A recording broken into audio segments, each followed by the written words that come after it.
Office යන කාන්තාවන්ට ගොඩක් වෙලාවට වෙන කියලා කතන්දරයක් කියන්නේ මේ ගුටි කන්න වෙනවා කියලා පිරිමින්ගේ මම හිතන විදියට කිසිම පිරිමියෙක් නිකරුණේ ගෑණියන්ට ගහන්නේ නැහැ. ඇත්තටම මෙතන ඒ හේතුව වෙන්නේ මේ ගෑනුන්ගේ කට වැඩි. ඒ කට වැඩි කමෙන් ඒ දෙන ඒ යම් කිසි ඒ දෙන සිග්නල් නිසා මේ මිනිස්සු කියන්නේ ඉවසීමේ සීමාව පනිනවා. ඊට පස්සේ ගහන්න වෙනවා. මම හිතන්නේ ඒක ගැහුවට කමක් නෑ. මොකද ඒගොල්ලෝ මොකද ඒ හේතුවම මුන්ගේ කට වැඩි. ඉතින් දැන් මෙහෙම ගෘහස්ත හිංසනය කියන්නේ වෙනම දෙයක්. ගෘහස්ත හිංසනය කියන්නේ මේක බලාත්කාරකමින් කරන දෙයක්නේ. නමුත් මම මේ කතා කරන්නේ මේ අනිත් පාර්ශවය ගැන. මේ ඒ විදිහට තමයි හැසිරෙන්නේ. කියන්නේ කට වැඩි ගේම ඉල්ලනවා. තමන් පුරුෂයා හා සමානයි කියලා මේ අයිතිවාසිකම් ඉල්ලනවා. අනවශ්‍ය දේවල් කරන්න යනවා.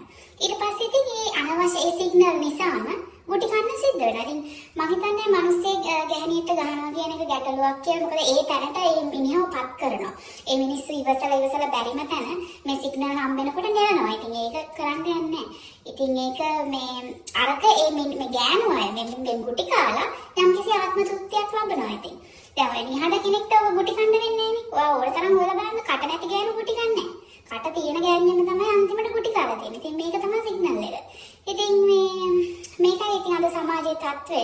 මේ සමාජ පෞල් සංස්කෘතිය තුළ මේ මිනිස්සු ඇත්තටම අසරණයි. මේ මිනිහා ඉවසලා ඇත්තටම මම දන්න සමහර පිරිමි ඉන්නවා මේගොල්ලෝ අර මේ භාවනා කරනවා කියන්නේ මේ එන කේන්තිය වළක්ව ගන්න. මොකද මේ ගෑනුන්ගේ කට ඒ තරම්. يعني ගහන්න නැතු ඉන්නේ ඒගොල්ලෝ පුදුම අමාරුවකින්.